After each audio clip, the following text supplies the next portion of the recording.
Hello, everybody, and welcome back. It's great to see you all here.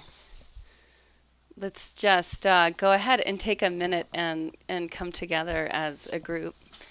So if you're at all distracted, go ahead and bring yourself so that your full awareness is present and with the group as a whole.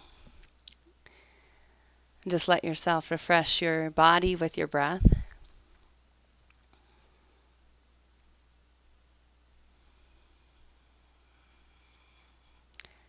Letting yourself presence spirit within.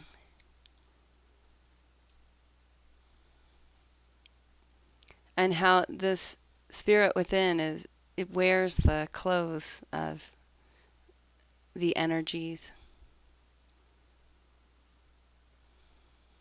and it wears the clothes of the elements.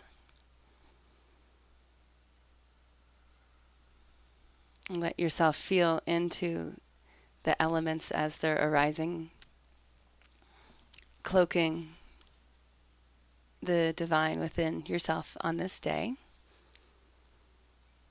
Just noticing the space inside, the ether. Noticing the wind,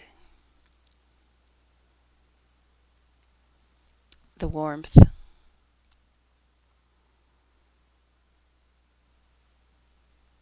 the fluidity, and your form, your solidity.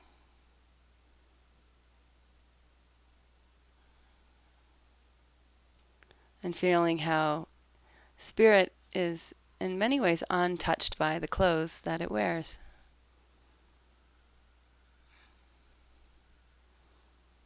And yet, spirit, divinity, consciousness can also penetrate the clothes, all 5 elements. So it can be separate, but it can also be completely merged. Just noticing this paradox of truth, however it may arise in your experience.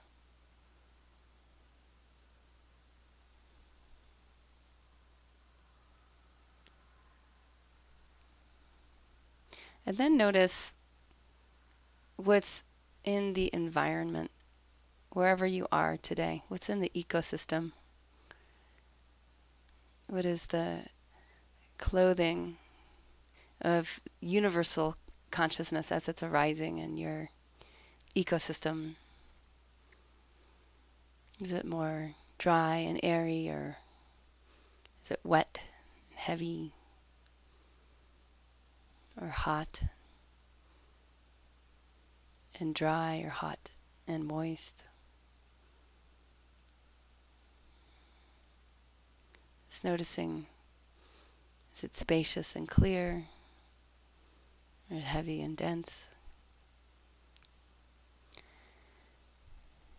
And in this noticing, let yourself completely dissolve so that the divinity within you, the clothing that it wears, just dissolves, and you just feel the clothing of the more universal ecosystem clothing, the elements. Really taking that in.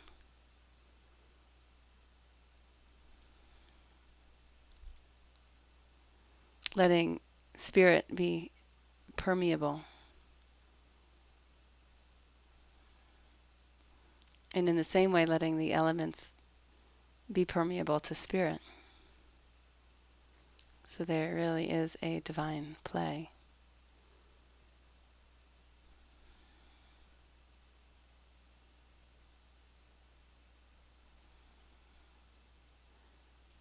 Allowing yourself to be absolutely influenced by your ecosystem.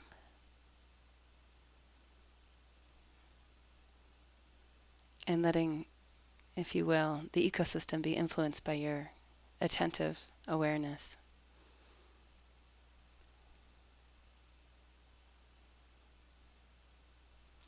And notice how there's a fluidity of consciousness happening and interchange and exchange, and perhaps even emerging.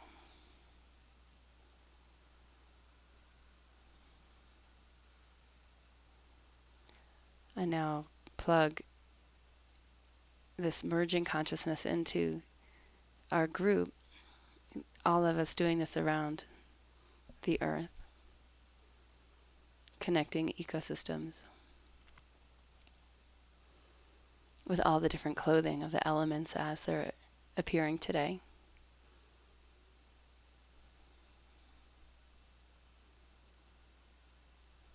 And notice perhaps the feeling of one spirit wearing many clothes, having many experiences.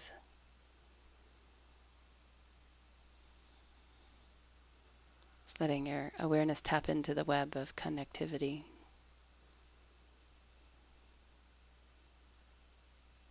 And giving yourself to the web so that your nodes of receptivity, that they alight. And you may find indeed yourself an empty vessel, fully connected.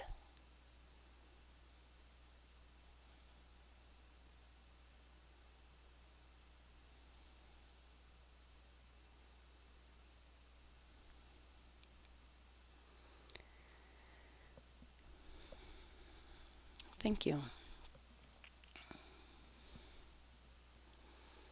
It's really wonderful to see how many people are on the call from around the world, and thank you all for being here. And for those who can't make it, we hold you in our presence, and you hold us in your presence, and in this way we're also together. So today we go into two topics. We're gonna first talk about the gunas and the soul, and then we're going to get into the daily rhythms and the seasonal rhythms. The reason I didn't want to just like skip over this gunas and the soul part is there's such a way that as we start to notice the 20 gunas, the pairs of opposites in ourselves, and we start to notice them in our physical body, we start to notice them in our emotional body, we start to notice them in our thought patterns, we start to notice them in our interactions, that we, especially those of us who have a background in yoga, might be starting to really wonder, like, how does this fit into the three main categories of the gunas, the sattva, rajas, and tamas, which is how in yogic philosophy, as in classical yoga philosophy, as Purusha and Prakriti, as those two things, in a way, as they separate, Prakriti starts to take on, it starts to wear clothes. Consciousness starts to wear clothes. It starts to have energetic manifestation. And the way that it's described in classical yoga is that there's the differentiation from lightness and awakeness to density and delusion. And that this is also part of our Prakriti, and in many ways it's the most malleable part of our Prakriti, and it's also it's the one we tend to work with the most in yoga, and it also creates changes more in the physical. So if it, again, in yoga and in Ayurveda, we say that things shift from subtle to gross, that on that spectrum of subtle to manifest, from subtle energy to like real physical energy, or from subtle energy to physical tissue, that things move on that spectrum more from subtle into gross. And so because of this, the more we start to understand how the gunas and the soul work, the more we're actually able to transform. We're able to shift we're able to shift our vikruti, or how we go out of balance. And some say, we can actually start to shift our prakriti, especially those of us who have a manas prakriti that is a little bit more busy, which is the rajasic category of the gunas in classical yoga philosophy, or for those of us who have more of a cloudy, lazy, diluted tendency, and it's been there since birth. It might feel like it's been there for 10,000 lifetimes, and it's really hard to shift. So I thought we'd just go into this a little bit before we move into how the doshas move in the seasonal rhythms.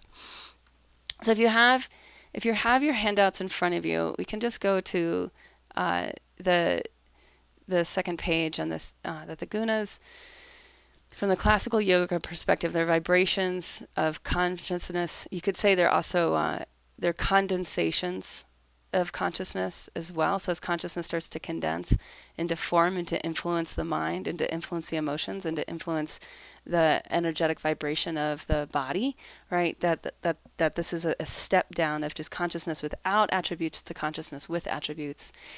And when we look at Ayurveda and why this is so important, it's just because like that, we're looking at all levels of of how we can perceive and what we are in Ayurveda. We're not just like looking at the body and trying to, say a woman has menstrual issues, and we're not necessarily just looking at what's going on in her lower back and pelvis area, but we might actually be looking at like what's driving her to make choices that go against the natural rhythm of her body. And as soon as we ask that question, we're going to start to hit a lot going on in the spiritual realm, in the emotional realm, and in the interrelational realm. So that's why we're looking at the gunas. I always want to put things in context so that we kind of know when we dive into something why we need to know more about it. Because I know for me, if I know why, it starts to motivate a much greater capacity to learn and put it in context so I can actually apply it in a better way.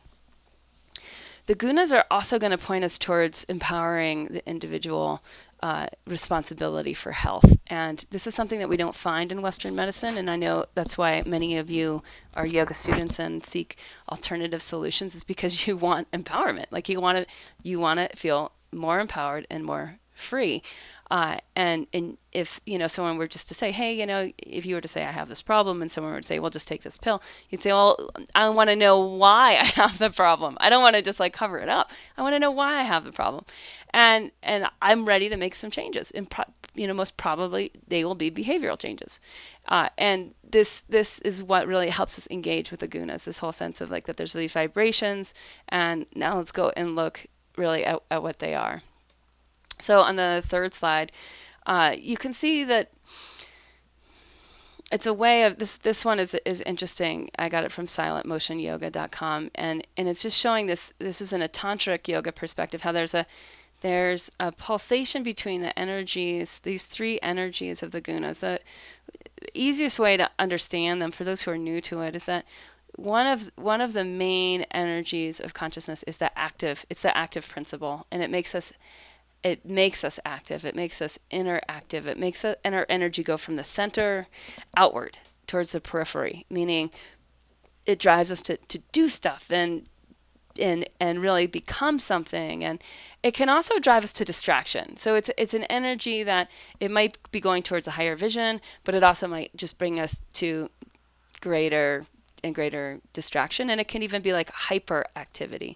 That's all the energy of rajas, and it's because it's movement oriented, so there's friction, it creates heat, and it can create a lot of excitement. It can also create some confusion, but the confusion's always excitement oriented confusion. I kind of think of like, my mom used to use this expression all the time of like a chicken running with its head cut off. My mom grew up on a farm, and she did have to decapitate chickens. It was part of their whole family thing in making chicken soup. So she knew what that looked like. I don't really have that experience, but I kind of get the idea that it's rajasic. There's just like a lot of movement, not necessarily in a direction. And that is one of the downfalls of being born with more of a rajasic type of tendency, or a rajasic quality in your manas prakriti, or in your mental constitution, is that you can have a lot of energy but not necessarily be directing it in a way that's actually going towards a higher goal. Okay, the opposite side of the spectrum, tamas.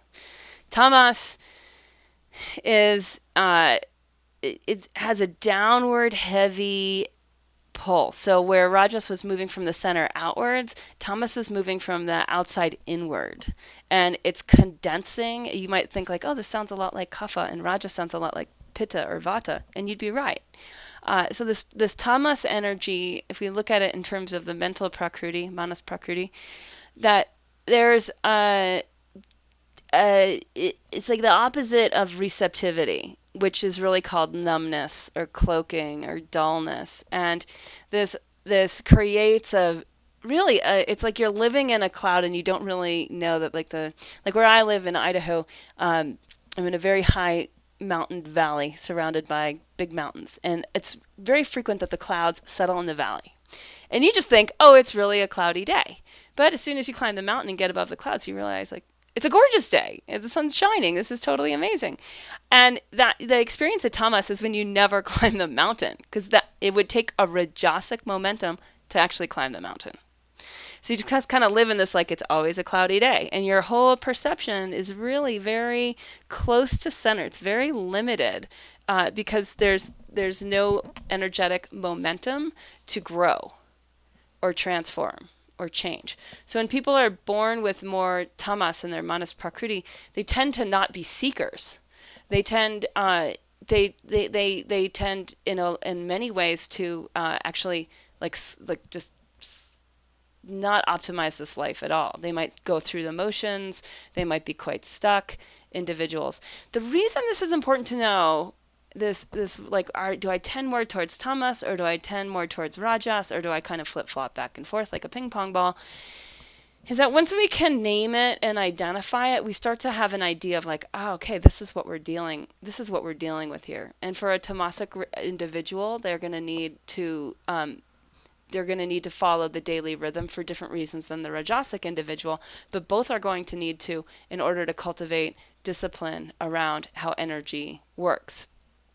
There's a really good reason to know in terms of these three more mental gunas, or these tendencies that again move from subtle to gross, and they move from consciousness, they take on the clothes of consciousness, they influence the mind, they influence the behaviors that creates the body. Because then say you're talking with an old friend from growing up, and they maybe are in a very different place in life than you are now because you've been doing all this yoga and you've been transforming yourself, and you're a growth-oriented person, and they might seem like they sort of stayed in the same place. And you can start to see like, okay, now for this person to get healthier, right? Like say they're in a tamasic place. For this person to actually get healthier is going to be very, very different than working with your friend from yoga class. And this is why Ayurveda, we look at the individual and we want to know what's going on, and we kind of want to know what's going on behind the surface. Because as we get to know that, we start to really see like, oh, okay, this is what we're dealing with. And now I can have a much greater perspective. I can probably use my speech and my any kind of advice I might give very differently based on that. So the third guna is really I love that word revealing. It's the clarity that emerges from being both grounded and being awake. So relaxed, which would be tamasic in a way, and aware, which would be rajasic in a way. And that this balance of playing the two opposites, of playing two sides of the spectrum, that it creates a churning. It creates a churning of tapas, and this creates a higher level of consciousness that is clear seeing, and this is the energy of sattva, and it has a lot of the qualities of both of vata and I would say sattva has the best qualities of all three doshas. It has the clarity of vata, it has the vision of pitta, and it has this grounded, relaxed, peaceful quality of refined kapha. So in a way, there's a churning that happens, and that enables this really higher level awareness. And when you meet someone that's a sattvic human being that has not disconnected from rajas or from tamas, that is active in the world and promoting change and really is an agent of change, you will feel more alive and more awake and more at peace in yourself in the presence of this person. And in the yogic and Ayurvedic philosophies, it's this, you've met someone that has guru qualities, that has consciousness that's grounded in form, without any confusion or any like excess motion in there. All right, and I just want to skip to the those who have it in front of you, the fifth slide. image is amazing from iawakeblog.com. I love this whole, in a way, what we're seeing here is that there's a movement that each of us go on in this spiritual path when we're talking about yoga and when we're talking about Ayurveda. And this happens in both. And like in yoga, it's happening on the mat and on the cushion, and in Ayurveda it's happening in the kitchen and in the bathroom and like all the other places that we're making daily choices that affect our physicality, our mind, our spirit. So what we see here in this slide is that there's a natural development of the self that happens, and basically it's like if you even remember back to before you did yoga or before you started meditating. And for those who are new, you might not have to think back that far. And for those of you who have been doing this for 20 years, go back there. It's a long way away, but find it. Find that remembrance of like how your mind worked and what your relationship to your mind was, what your relationship to your emotions, what that was all about, reactivity, any stuckness, even how you related to other people, whether you had intimate relationships or whether you had more, you know, blocks to deep intimacy. Just remembering what your inner experience was like, and and you can see on this spectrum that we're all of us on the yoga path have moved from this more tamasic, which remember that it's like the clouds in the valley. It keeps us stuck into our own internal world. It doesn't enable us to connect to others as easily. And how there was movement. You started doing the yoga. You started to churn the oceans. And as you do that, you're adding rajas. You're adding rajas to the tamas, and you're stirring it. And as you start to stir it, you start to have these insights. There's like sattva, right? There's like clarity. Oh, insight. Oh, like this is better. I'm moving from one place to another place, and there's progress on this path. I'm not staying the same. And this is starting to happen. And as this happens, we start, and this is a big, big, big thing that starts to happen, is we start to identify more as the universal consciousness than we do as our personality. And this is big, big, big stuff. And this is the skill of the future human. And so this is a great way to measure progress on the path, is like how much time does my consciousness spend as pure consciousness, in this realm of just connectivity. There's a high energy to it. And how much time do I just spend actually as like I, me, my, and I'm just like still in the personal, but I'm doing the yoga. And so what we can see, and it's good to evaluate where you are without necessarily creating a story about it. Is to look on this is like, wow, like as we go more and more on this path, that we actually are going into a disappearance of the self, and this is the self with a small s. This is more of the tamasic, rajasic, personal patterns, personality patterns, and we're able to actually be and show up as the universal. So what I just wanted to go over this so that we can see that Ayurveda is vast in scope of what we're doing here, and it's vast in scope of understanding wellness, because for Ayurveda, to work, we really have to understand that it is working on the spiritual plane. It is working on the mental plane. It is working on the emotional plane. It is working on the physical plane. You leave any of those out, you're not doing Ayurveda. It's just not. You can't, because we're looking at the whole being. We're looking at all of our capacities and evolving all of our capacities into full awakeness and transparency of consciousness through the I say through the tissue of the body, through the physicality. Comments, press 1. Questions, press 1. I know I've got a ton of yogis on the phone, so if anyone has anything, even if it's controversial, that's fine. Any ahas? Oh my goodness. Okay. I will go on. But if anything arises, and I know it's kind of like you get deep into this inner space, and then I'm like, talk to me, interact, and it's kind of shocking. but that's why we are live too. Yeah. Oh, good, Victoria. Thank you for stepping up. Hi. Where are you from? Hi, Kate. I'm in Ohio. Great. And I just had an aha. First of all, this is just so fabulous. This material is just opening me on so many levels. I'm not new to yoga, but fairly new to Ayurveda. And I just realized that in my life there's this pattern of this kind of down dragging energy that I feel like I'm always trying to pull myself up out of. Yeah. And so that's Thomas. And I never, I've been looking for all sorts of psychological and psychophysical reasons for that. And, um, this just explains it so well. And also, I think maybe it was last week or the week before you said, if you tend not to be the kind of person who speaks up, I want you to do that. And I'm not the kind of person who, will just jump on a call and start chatting. So even for me to do that, it feels like, that's one way I can, you know, sort of consciously try to lift myself out of that dull, heavy, down dragging, um, sort of internal, quiet, lethargic energy. And so I'm hoping to find all kinds of little ways and big ways to do that. But Great. anyway, I just wanted to say that, and Great. thank you. Yeah. Wonderful. No, you're right. I mean, this is true. Like just even finding these little ways and speaking up. And in a lot of like the people that tend to like, I want to be heard. And I'm one of those people. I have a lot of Rajasic energy, to be like, I'm going to chill out and ground and wait.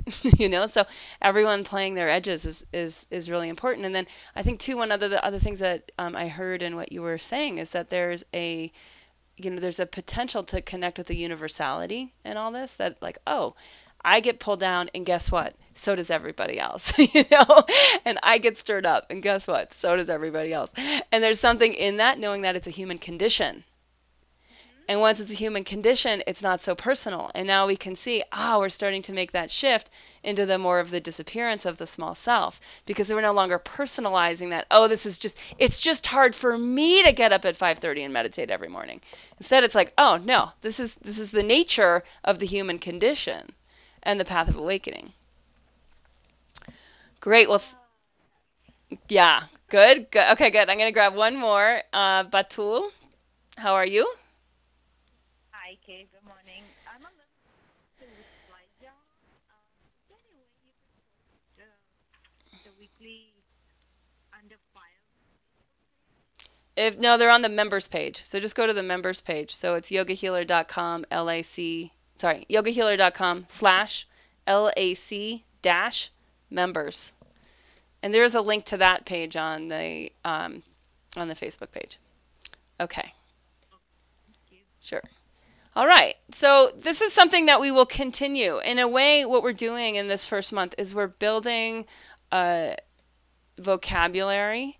We're building, like in the vocabulary is representing these larger concepts that we will continue to work with throughout the entire course. So it's not like this is the gunas and that's that, and next week we're going on to Agni, which we're not, because we have Dr. Shantri Kasera next week, and the week after that we will probably go on to Agni, the quality of fire as it appears in the body. But in a way, what we're doing is we're building these concepts so that as we go through lesson after lesson, we're going to say, oh, yeah, right. And this is the way that that affects that. And that brings us right back into tamas, or right back into rajas, or into sattva. And so we need to know all of these different gunas. We need to know the gunas that we went over today. We need to know the 20 gunas. We need to know the 5 elements. We need to know the 3 doshas, because then we have a vocabulary that we can work with for the rest of the year. So if anyone at this point feels like, oh my gosh, and this vocabulary is new and it's kind of foreign and overwhelming, don't worry, because this is just, it's like my daughter's she's learning her ABCs as individual letters and starting to write them out. And, it's like, this doesn't have to be a rush, because you're going to use those ABCs for the rest of your life to understand the written word. And it's the same thing's really true with us, that we're just getting a baseline of commonality, that's historically the commonality of yoga and Ayurveda, so that we can really understand what's going on in all these different levels. Okay, good. So we're going to change gears here and go into daily and seasonal rhythms. And this is, I would say, the concept as an Ayurvedic practitioner that I teach the most and that I'm basing the whole yoga lifestyle coaching program on is just this, just daily and seasonal rhythms. And so today we're going to get an overview, and anyone who's ever been in my classroom has probably heard a lot of the information that we're going to go over today before. And anyone who's been in my classroom a lot is going to have heard this maybe for the 10th or 20th or 30th time. And it's the kind of thing that I find it doesn't grow old. These basic rhythms are the ways that the energies work in time. Okay, so the energies work in space and they work in time. And we want to start to understand that. And as we understand that, we start to see how we can line up on an individual level. And as we line up on an individual level, that whole disappearance of the small self starts to happen. And we start to get really lined up with universal energy. And we can also start to see where our rajasic, or those, those sort of like excess movement oriented tendencies, and where our tamasic tendencies, our more dulling tendencies, where those are keeping us from aligning with the way that energy cycles through time. Anytime we align with nature, we experience more energy, more clarity, and really like a strength of our immune system, a strength of our integrity. Whenever we go against nature, we tend to suffer is the basic teaching of Ayurveda. So I was reading in our Ayurvedic Home Remedies book last night. I was reading Dr. Laud's writing on the daily rhythms. And I try to, whenever I try to read, anything that I've read like 100 times, I try to go into that blank slate space of like, I know nothing. Let let consciousness be totally permeable to what is coming from this one human being into me, consciousness to consciousness. And I was reading it, I thought, this is amazing. It's just amazing how the simplicity of how we're supposed to live. It's so refreshingly simple. And then I look at like what's happening in the modern lifestyle, like the typical modern human being, and it's so absolutely, in many ways, absolutely and totally not that simple. And because of that, there's so much confusion happening at the mental level, happening at the emotional level, happening at the physical level. And because there's so much confusion, there's so much tamas, there's so much rajas getting in the way of the daily rhythm, that there's a lot of suffering, and that we have, for the first time ever, as a species, more of an inclination towards degeneration than towards thrive. And that is something that, as a group coming together, that we're actively looking to reverse. Okay, so let's talk about this daily rhythm. Again, if in context of Ayurveda, we're always looking to that we attune to nature to treat. That this is like one of the first things that we look at. And when we look at being out of balance in any way, it's like what is out of balance with nature? So let's just start there. And that's really what we're going to talk about today. So if we look at the energy cycle, and anyone who doesn't have the slides, I'm on page 4 of daily rhythm. And if you don't have this, it's fine. Just draw a big circle on a piece of paper in front of you. And this is a good thing to do anyways, instead of looking, is to take it in more interactively. So what we're looking here is we're just looking at a clock. And in this clock, we see how energy moves through time. So let's start with the early pre-dawn time of day. Now, if you're used to being awake at that time of day, or if you've ever woken up at this time of day, you know that the energy is quiet, that there's something that is different in the sound field. So the field of vibration, there's something that's very peaceful before the dawn. And I'm talking about even like before the birds start their ruckus, for those of you down under who are in spring right now and the birds are starting to get ruckusy a little bit as it starts to get light out. It's almost like before that time, when there's a stillness and a quietude, and you can feel into a more subtle vibratory field. And in this time of day, there's really the most subtle energy available. And we can know from our study of the gunas thus far that the quality of subtle, that's a guna, that subtle to gross is a spectrum. And so when we say something is the most subtle, right? It's pulling that end of the spectrum. And where is it pulling it? It's pulling it into what hasn't yet come, what hasn't yet happened. So it's pulling us into the unmanifest, that time when being becomes becoming, right into that split point in time. And the element that has this subtle quality the most is ether. So whenever we're talking about ether and we think of which energy is going to be dominant, the only energy with ether is vata. So we know that before dawn we're in the realm of vata. And if we're in the realm of vata, there's probably going to be the other characteristics of vata showing up. This subtle quality is the one we pay the most attention to on the spiritual path at this time of day. The reason is that the tamas is like the least thick. The clouds are the least dense this time of day. So with this, we have the best ability to basically tap into the unmanifest, which can be very, very tricky business, especially after the sun has already started to rise. As soon as the sun starts to rise, the energy gets more tamasic. It gets really dense. All of a sudden the birds are chirping. They're talking to each other. They're looking for food, right? And animals start to wake up. They start to look for food.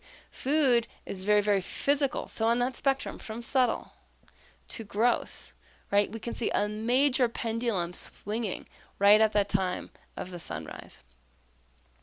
Right at the time, pre-dawn, post-dawn. The pendulum does a major swing from subtle into gross, from light into heavy, from mobile into stable.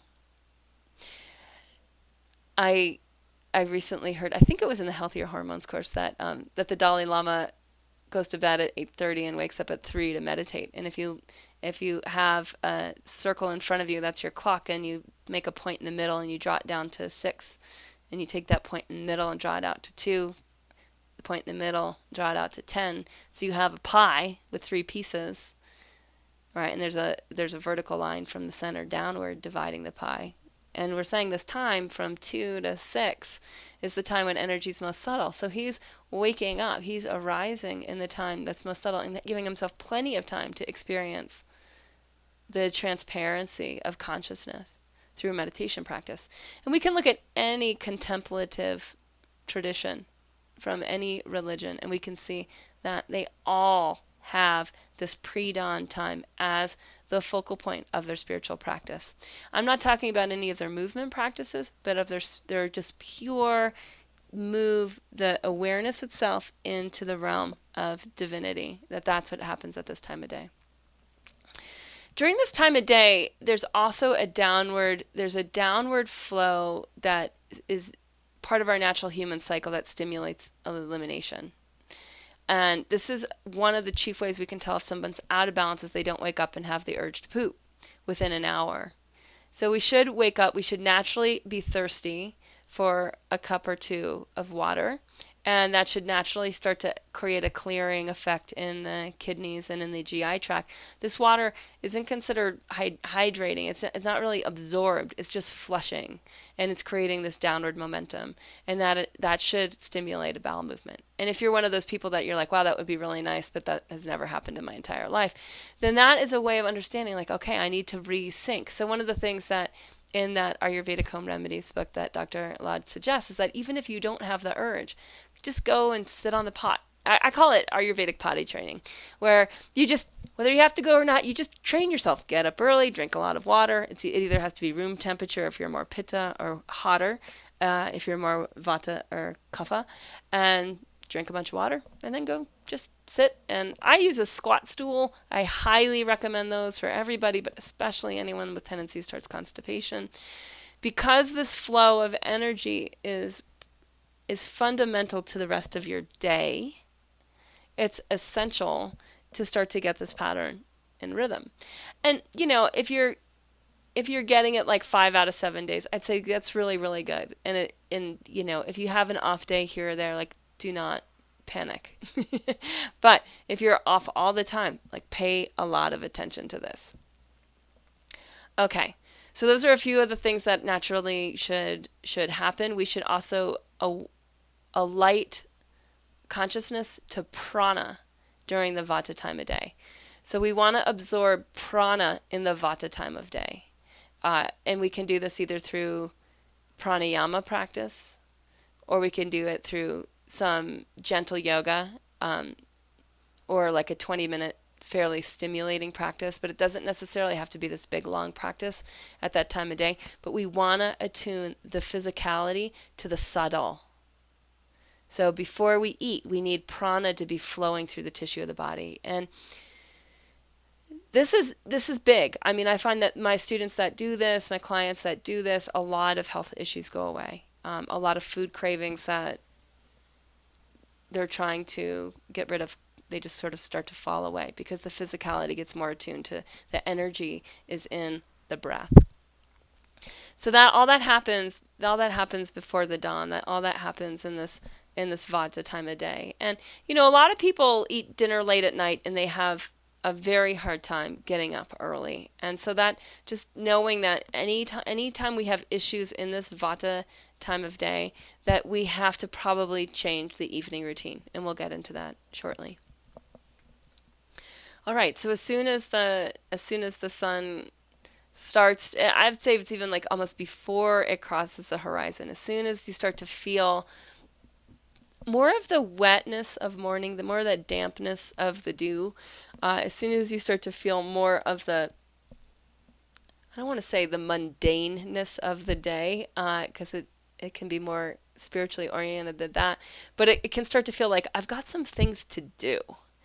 And as you start to feel like there's things to get to, there's a day to get done here, that's the energy of kapha, and it's that stability of like, I need to do things, I need to act, I need to exercise, I need to eat.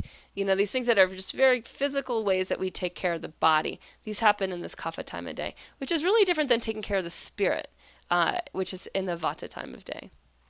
So kapha time of day, in the body, the best time of day to get stuff done. Like say you want to clean your house, do a fall cleaning before you settle into winter, or do a spring cleaning before you move into summer. This is the time of day to like tackle the project. This is the time of day to climb the mountain. This is the time of day if you're going to do 108 sun salutations. This is the time of day to do that. The physical body is the strongest in this time of day, and we want to use the physical body the most in this time of day, and the rest of the day we'll have a lightness in our kapha, we'll have a lightness in our earth and water body. There'll be an aliveness there instead of a tamasic energy. So a lot of the sort of like standard American diet, people eat late, they watch TV, they sleep in, and then they drink coffee to feel this aliveness, and there's not this whole movement thing happening. And then that sets off a pattern of degeneration throughout the rest of the day. So it's big. This stuff is really, really big in Ayurveda, like big, big, big. If this stuff is off, very hard to help anyone with their health. Okay.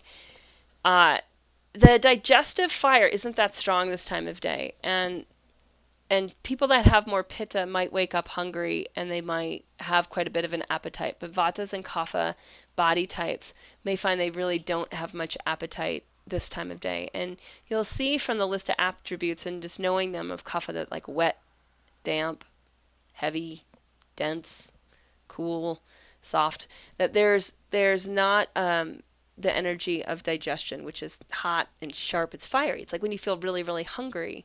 So just knowing that at this time of day in the Ayurvedic daily routine, you just really have enough breakfast so that you'll be more or less ravenous for lunch, that you'll be able to like really digest and look forward to lunch and be hungry at lunch.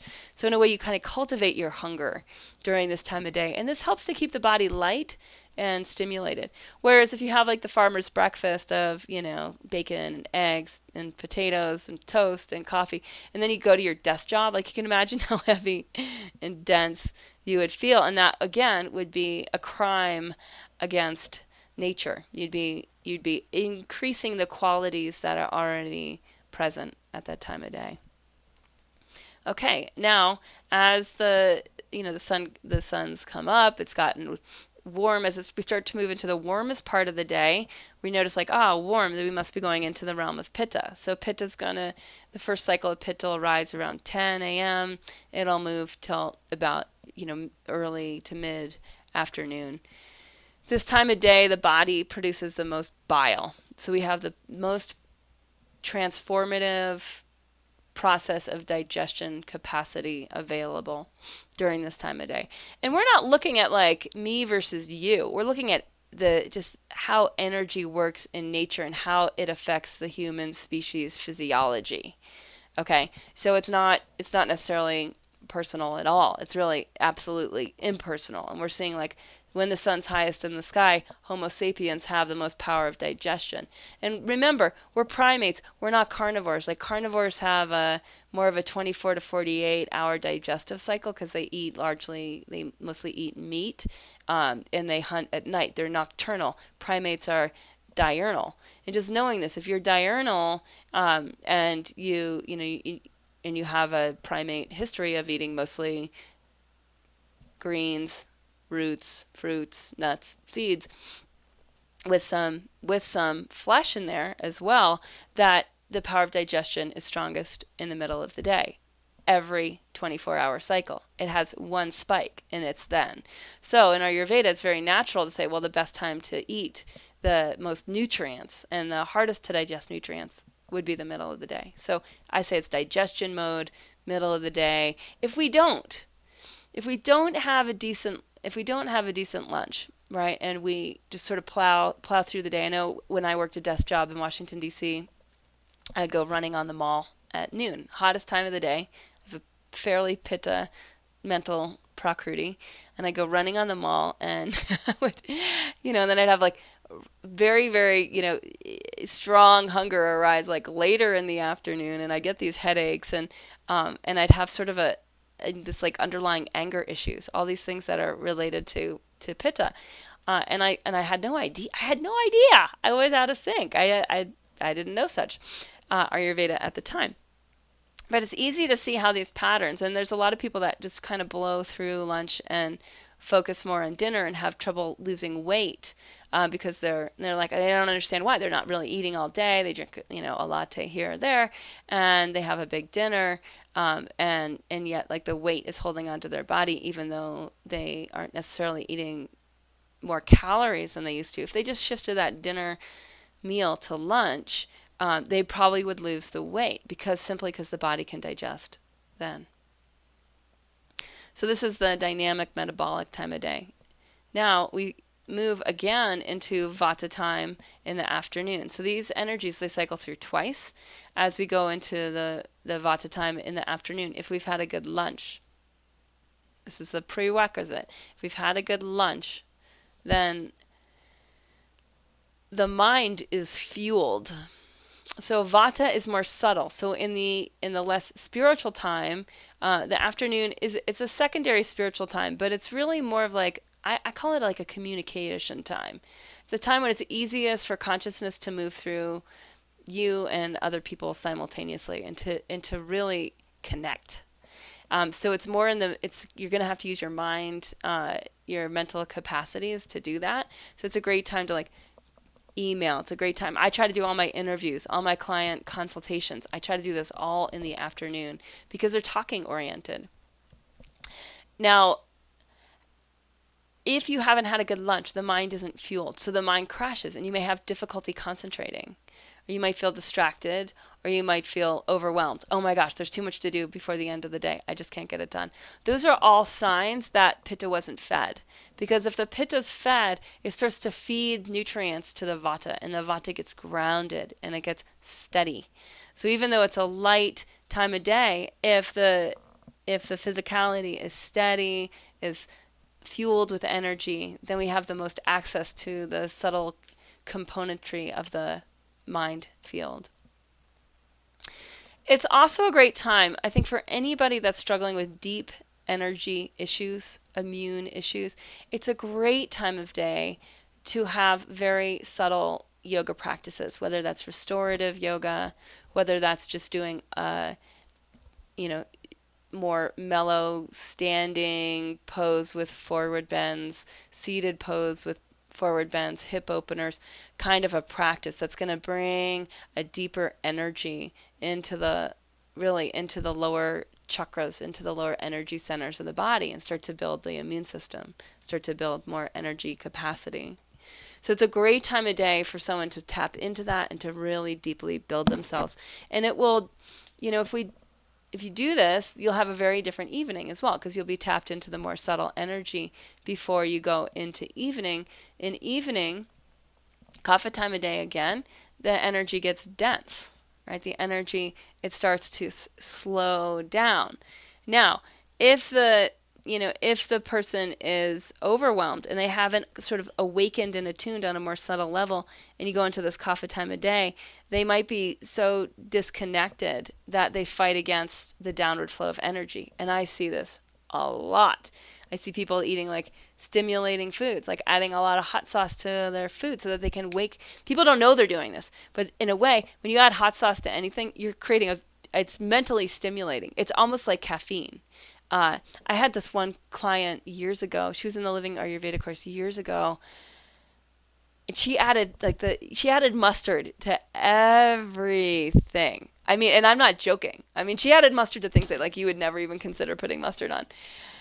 And she had a very Rajasic personality, right? She had a very movement towards distraction kind of personality. And she was also a very lovely, wonderful woman. I'm just kind of painting the picture of Rajas and kapha time of day, that what can happen. And I've seen this with quite a few clients over the years, that the people that are attracted to spice, especially at night, that they're creating a momentum that is going to work against the kapha time of day, which is to actually pull energy down. I always find it's interesting to mention too that there's a book called Gandhi's Health Guide, and it's just a series of essays that were collected after he died, just on his teachings on health and the body. And there's this part that he refers to when he was in prison camp in South Africa, how the prisoners had to cook their own food. Back in the old day, right, before Cisco, the prisoners had to cook their own food, and they were not allowed to use spice, and they were not allowed to cook past dark. Okay, so what's happening here? The prison guards want to keep the prison calm, quiet. They want to keep everyone in a mellow zone, not incite anger, fights, riots, etc. And so they have these very simple rules. You can only eat when the sun's up, and you can't use any spice. So what we see is that if anyone takes any sort of if you take the spice out of your diet at night, first of all, you're not going to have that strong of an appetite. You won't overeat as much. Now, the other thing is that you're not going to stimulate the mind, and you'll naturally tune into wow, there's a calming energy. Now, a lot of people too watch TV while they eat. Some people, who live by themselves might read a book or read magazines or distract ourselves mentally while we're eating the evening meal. And all of this is a fight against the natural rhythm. The natural rhythm this time of day is very mellow. It's softening. It starts to, the quality of kapha, this softening of the mind. And when that happens, we start to experience more pleasure. When we soften the mind, we start to relax.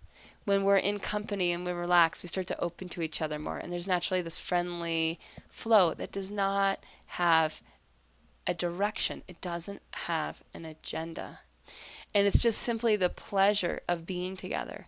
And what we find in this Ayurvedic routine is that when we do this, there's naturally more pleasure in all parts of the life. When we don't do this, and it's just like, okay, gotta rush, put dinner together, get it on the table, let's eat, and let's clean up, let's go on the homework, let's do the next thing, or whatnot, or check the computer, answer the 50 emails. There's that sort of agenda in this time of day, it creates a lot of displeasure in the mind, which is a bummer because the pleasure is free, right? The pleasure is intrinsic. There's nothing we need to actually do. It's absolutely receiving. There's no like action oriented. It's inaction oriented. We're just aligning, and as we align, it just always floors me. The abundance of energy is exponential. It's universal. It's a bottomless source, right? So it's intrinsic, and as we align to it, an efficiency occurs. And it's going to occur on all levels: physical, mental, emotional, interrelational, right? So it's going to occur on all levels. So we start to find that as we relax this time of day, I don't actually need to eat as much food to feel full because I'm getting full through my connectivity to this time of day, what's naturally happening. It's a naturally relaxed time of day. Through my interconnectivity to the people in my life. They're enjoyable. I'm with these people for a reason. And in this, we feel some of that stability in our emotional field. We feel pleasure. We feel relaxed. And this is naturally going to pull our energy down, grounding our energy. It's a great time of day to have a light meal. Again, Agni, our digestive fire, isn't strong this time of day. Have a light meal, do pleasurable things, go for a walk, wind down, go to bed. You might do, a few mindfulness practices before. You could do, take a bath, do your oil massage. You could simply, I often will do a 20-minute meditation practice right before I go to sleep, just to let myself go from any sort of point of exhaustion to really release any deeper tiredness and just attune to the abundance of energy that's always available before I go to sleep. And then my sleep's more restful.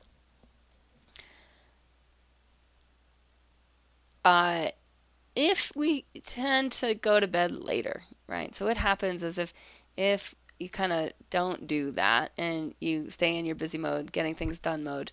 And I have to say too, like, I need to keep this in check as much as like anyone does. I think like I have a sort of endless list of projects that I love to work on.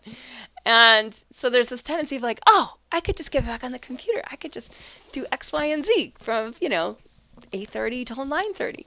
If I do that, it creates so much rajas. It creates so much activity that then as the energy naturally shifts in the cycle, you can see on slide 7 that as you go into pitta time of day, right, that, fire's back up. That there's naturally a stimulating cycle. Again, that's going to follow Kapha's grounding cycle. So if we don't follow that grounding cycle into bed and we just follow it into what's happening next in the mind, all of a sudden we're basically again going into a pattern that's going to lead towards burnout. We're going into a pattern that is against the cycle of nature.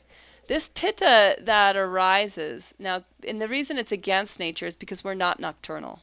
So if your cat's getting up as you're going to bed, it's not a problem. Cats are supposed to do that. Cats use their eyesight advantage, right? They can hunt at night. They use that advantage to go out and to use the nighttime as a very stimulating time of day. But you're a primate, right? You evolved out of monkeys. If you don't follow the sun down and you follow the artificial light sources back up, right? What you'll notice is that your energy the next day won't be as deep, or you won't be able to get up before dawn. And the one main exception for this is people that have a lot of kapha and are sattvic. And these people are so few and far between. Because kapha tends towards tamas. So kapha's people that have more earth and water in their constitution, they tend towards heaviness and density. Those are the nature of tamas. So they'll tend to want to sleep a lot. Tamas is sleep oriented. So they'll tend to get to bed early and they'll tend to wake up late. They like to sleep. But according to a number of different people that have written Ayurvedic textbooks, there's sort of a theme that kaphas need the least amount of sleep and can go to bed at midnight and wake up at 4 a.m. I've never met one. Okay, so maybe that's you, and that's amazing, and I want you to share your story with how you made the shift from tamas into sattva doing that. What I find too, though, is a lot of people with kapha where I live are very physically oriented, and they burn a lot of calories and they need a lot of sleep. So there's just a lot of different rules of thumb in there. More or less, what we find in this sort of hyper-stimulated, hyper-technology uh, age is that if everybody goes to bed by 10, you'll naturally wake up at the time that's best for you. And that's really what I recommend. In bed before 10, if you happen to wake up at 4, great. If you happen to wake up at 5, great. If you happen to wake up at 6, great. If you happen to wake up at 7, go to bed earlier, right? So if you wake up at 7, you missed pre-dawn era, you missed sattvic spiritual time. So push bed back till 9. When we do this, the bile that rises around midnight is it's a cleansing fire that moves through the organs. And it enables that elimination to happen in the pre-dawn hours. It's scouring the body, and it's creating process, like needs to be removed, what needs to be held on to, what needs to be further digested, and it's reorganizing. So we need fire, vision, insight to reorganize, and that's the fire that arises in the middle of the night. There's a lot of people that can feel the energy change between kapha and pitta time of evening, and they feel like, oh, I'm kind of tired and totally satiated, and then all of a sudden this thing happens, and they're like, oh, actually, I'm kind of stimulated and hungry, and they wander back into the kitchen and have just a little ice cream for dessert or something like that. And that, again, disrupts this natural cycle because we're supposed to follow the kapha down. And anyone who's ever gone on a camping trip that hasn't had a headlamp, knows that, like, when the lights go out is when the sun goes down, and all of a sudden there's just like this relaxed atmosphere, and you start to do more mundane things, get things ready for bed. You might build a little campfire, sit around and hang out at the campfire for a little bit. But unless you have stimulating beverages, or unless you've overeaten, you'll probably start to want to wind down, and then you'll naturally get up with the birds. So that is the cycle. That's the whole energy cycle, and it's something that I think is like downward facing dog. It's something that will continue to offer insights as we attune to it on deeper and subtler levels, because there's so much universal energy always available, and as we start to align to it, we find that people more or less, as they follow this, they start to need less food. And they'll also start to need less sleep. And I don't invite you to rush this process in any way, shape, or form. But just if this is happening for you, just notice I just want to affirm that those are natural sort of milestones that you're on the right track. Is that you need less food, you need less sleep, you're more grounded, and you're also more active. You're able to do more in the world. And all those are signs of being in sync. You also might start to feel like you're in a flow. You're just in a larger flow. And you might also notice that when you don't attune to this, that you're more likely to feel off center, off kilter. And that's also a natural way of nature just like basically pointing you back, like, yeah, I know you didn't do that so skillfully. Come back. Or you didn't have a choice and whatnot, but now come back. And nature invites you back into the cycle.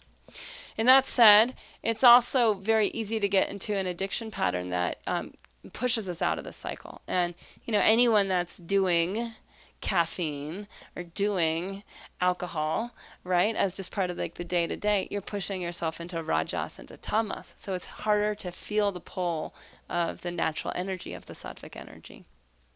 And often, again, we need to work with those patterns. I use detox to do that. That's sort of my method because it's quick and it's kind of quick and dirty. It's kind of fast and easy too, to uproot really long-standing tendencies that bring us out of nature's rhythm. All right, so now attuning your daily rhythm. And I just want to say, I have this printed on postcards. If anyone wants to share this with any of your yoga students, just email herbs at yogahealer.com, and just say how many you want, and we will ship them to you. And they're just a daily rhythm card, because I find this checklist is good to have, and it's good to share with people in your community so that you can all kind of get in rhythm. This rhythm is exactly what we just talked about, and there's just a few more specifics on it. So again, if we start in the morning, wake early, urinate, defecate, or at least drink water and sit on the pot. Scrape your tongue. Now, anyone who is new to tongue scraping, there's tongue scrapers, there's stainless steel. I have them on yogahealer.com. You may be able to find a plastic one at your local grocery store. I don't recommend plastic, but it's a good temporary solution just to get you into tongue scraping. It's a ritual that's done to, first of all, check in with how your digestion is before you make any food choices for the day. You're just collecting information. If there's a lot of goo and gunk on your tongue and your breath smells like what you ate last night, that means your body still has too much food in the digestive tract for you to eat again. Even if it's your pattern to eat again early, your body's not ready for it. There's a lot that our tongue's telling us, and we're going to get into that more next month as we get into Agni and Ama, and we'll get into even more throughout the whole course as we look at tongue diagnosis. The important thing at this point is just to start the practice. Scrape your tongue, usually 7 times, back to front, and just notice. Just start to notice. What are the gunas on your tongue? What are the 20 pairs of opposites on your tongue? Brush your teeth. Put oil in your nose. Put oil in your nostrils, especially going into fall, winter, early spring. This is very important for,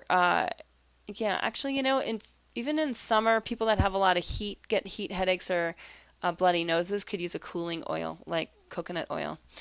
The idea is that prana is drying. And so if you add the opposite quality, that slippery, slidey, oily quality, that the prana is going to have an easier time sliding in and out, and that you're going to help the sort of filtration, the bacterial viral filtration system of your nostrils optimize. So I do this. If anyone that's parents are taking care of young children or old people, it's great. Whoever you're taking care of, do this to those people. Get these people to do it. I bribe my 4-year-old, like, dip your finger in this, and you can now put your finger in your nose as much as you want. As long as there's oil on it, you can put your finger in your nose as long as you want, and it cures like nose picking. It's amazing, and it teaches us to optimize the moisture property of the nostrils. It'll boost your immune system.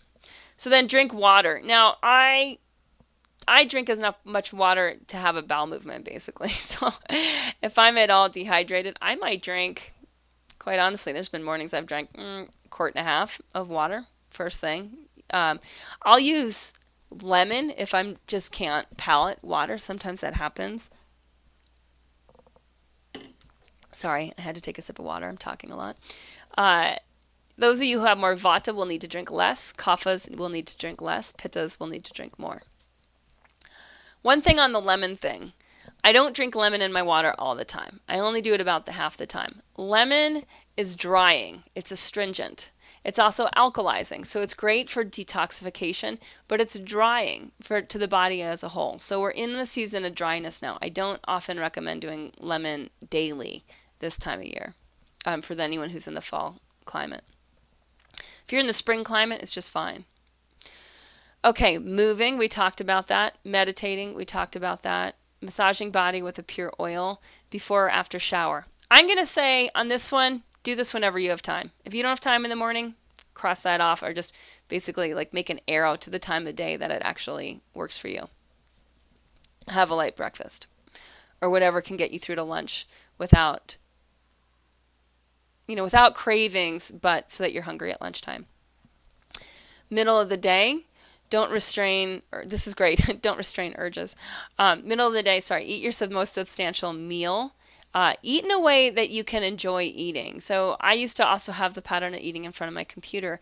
I really recommend taking a break. It's a great time to eat socially. Oftentimes we're in a pattern of eating socially in the evening with friends or with our spouse.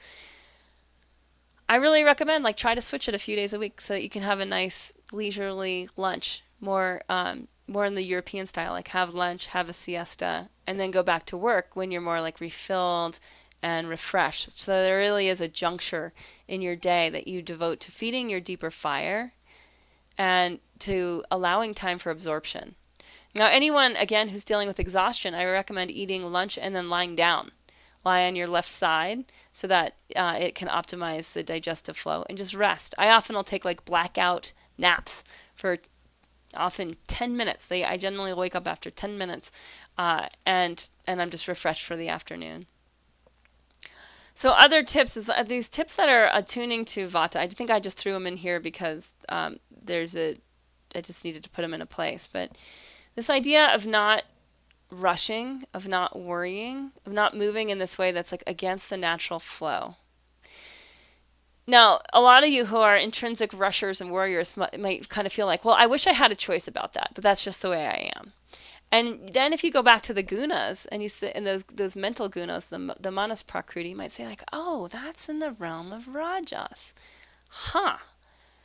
There's some evolutionary work to be done there. There's something that's in my control because we know that rajas and tamas are malleable, that we can shift our constitution in this way. So if you're a rusher and you're a worrier and you're always projecting onto the future, you can notice that this is out of alignment with the daily rhythm. And even just noticing this for now is all you really need to do about that. It's going to always be that sort of first step of just clue in. The not restraining natural urges, like I don't know about you guys, but I sometimes, and I'm because I'm mostly online now, I'm fairly computer oriented, but I will sit at my computer and sometimes need to pee and not pee. And I'll be like, oh, I'll just finish this and then I'll pee. That is out of alignment with the daily rhythm. So anything that's like avoiding urges. Now, if you've been raised in one of those households where you're not supposed to burp or fart, or sneeze or cough inappropriately, you're suppressing these urges. These alter the way that vata flows in the body. It alters the energy pattern. This morning I was at yoga class, and during the opening chant I had to cough. And so instead of trying to repress that cough, I just got up, left the room, and had a little coughing fit in the lobby, and then after the chant, I went back to my mat. And sometimes when we are new to discovering the urges of the body, that there's these natural urges to blink, urges to fart, urges to urinate, urges to poop, that we're starting to actually tap in. We're just tapping more into the realm of sensory patterns, into the rhythm, and as we do that, we're already getting healthier. I just want to say one more thing on that note. They say the first urge to eliminate is the strongest urge. And I have found that controversial personally. I find my second urge to eliminate, I can get a much more complete elimination, meaning 18 inches of fecal matter. So you're moving what's in the descending and the transverse colon out. That's the first bowel movement of the day.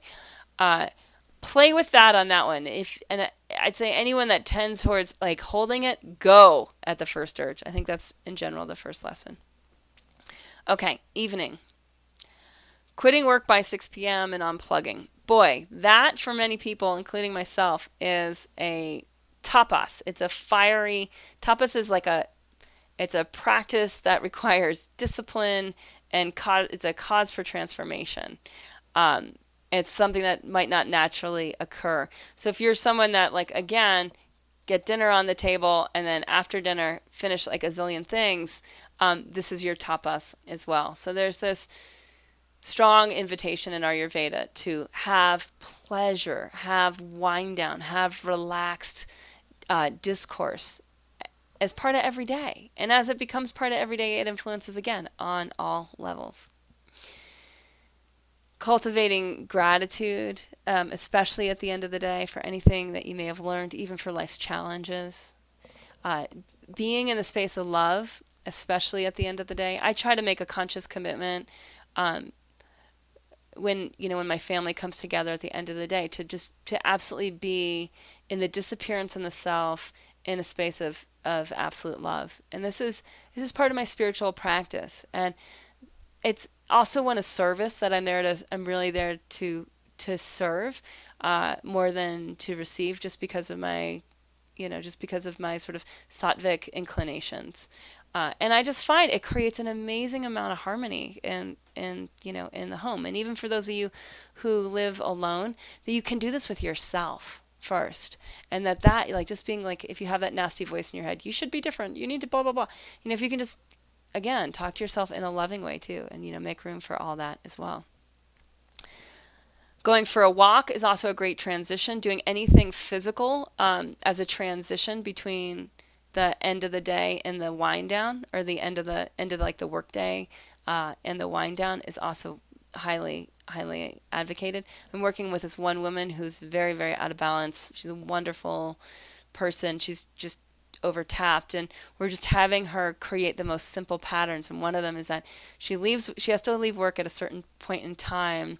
She gets home and she does something physical, and then she does something pleasurable with her partner. And just that, it's like it's recovering these like deep autoimmune issues. It's so wonderful to see just these very little tweaks, which are huge tweaks, have such amazing impact. All right. And that's it. Conscious evenings. I am not going to take questions or comments. I'm going to go on into seasonal rhythms.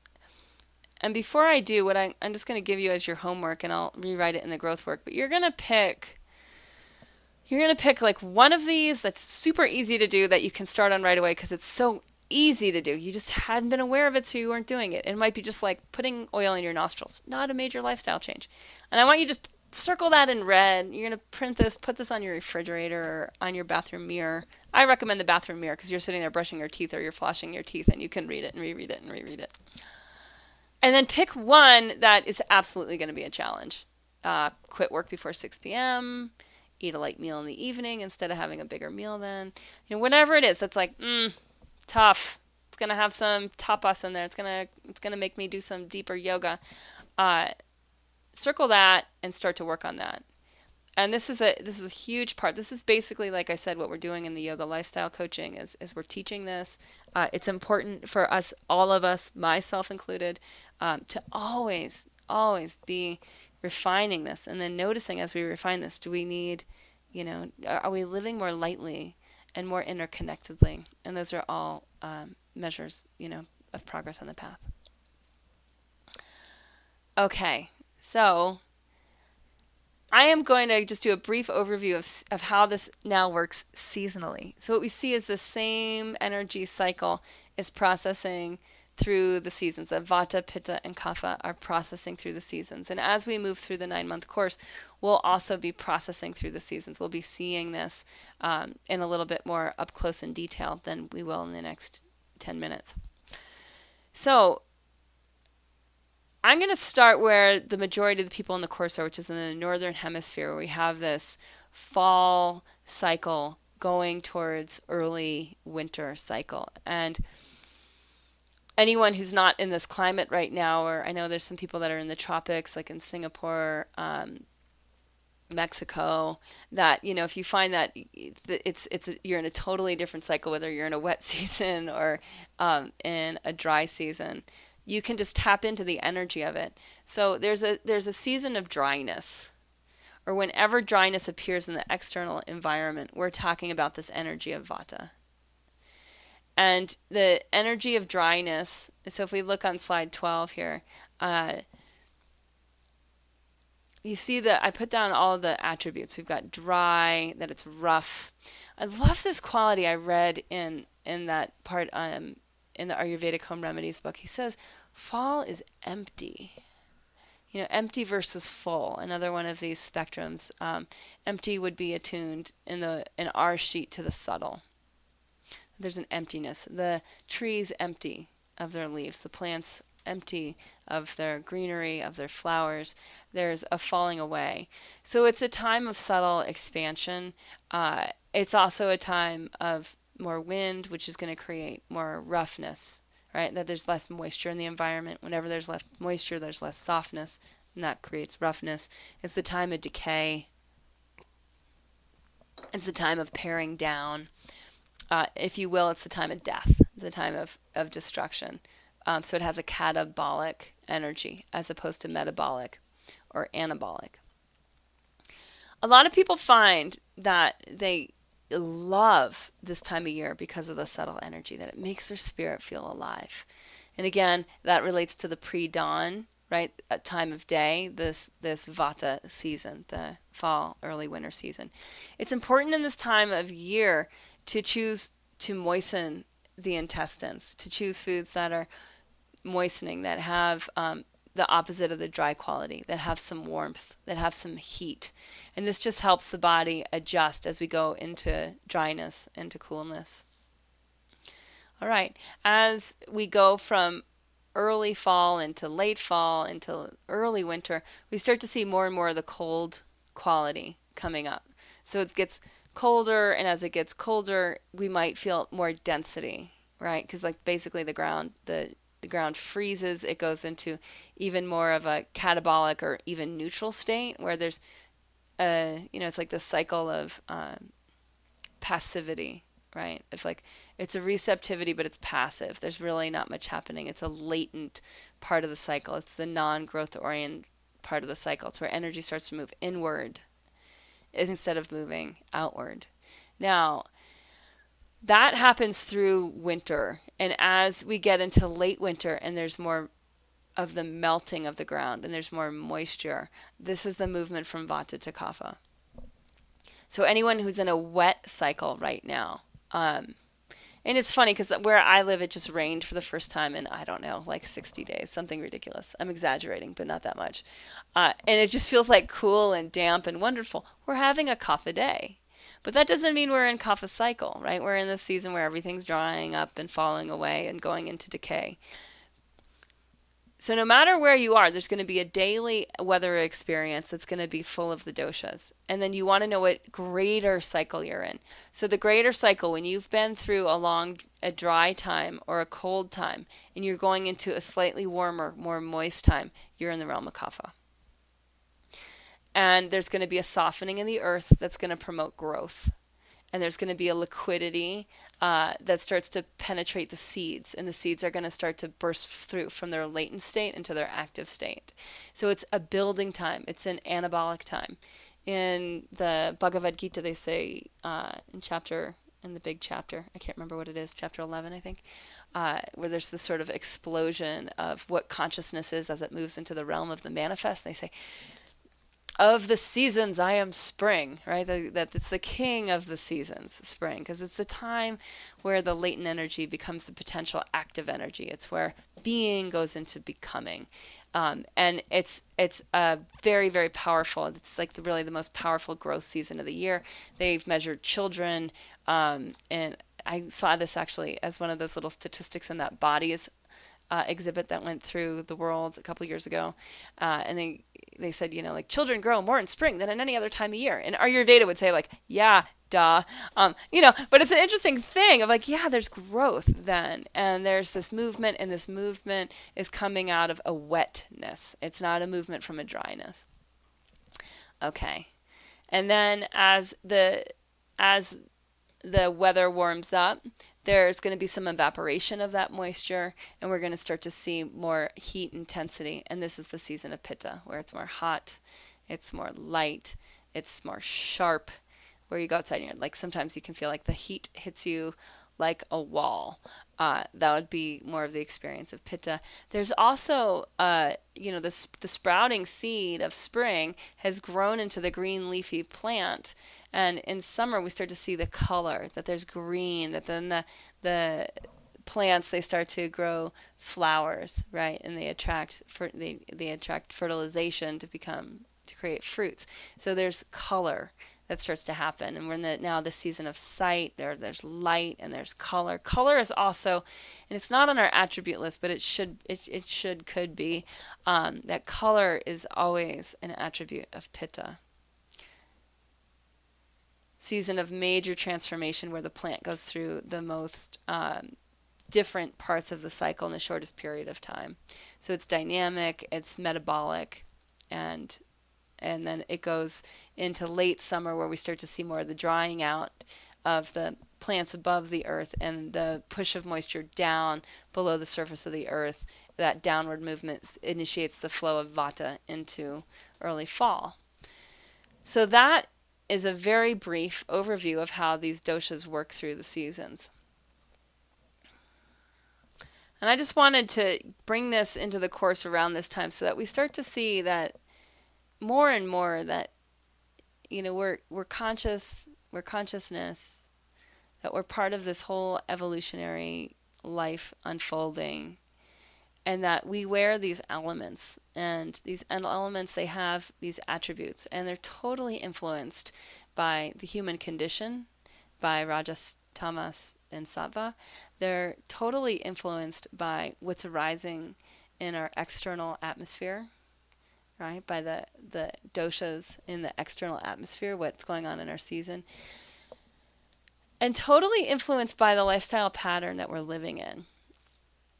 Most of us, we grew up in a certain lifestyle pattern and we've maintained it to some degree. We've probably fought against it to some degree as well, but we've maybe maintained it to a large degree, that like we do what our parents did. What I'd like us to do at this point is really start to take more and more responsibility, that we're free. We're totally free to align each day with a greater rhythm.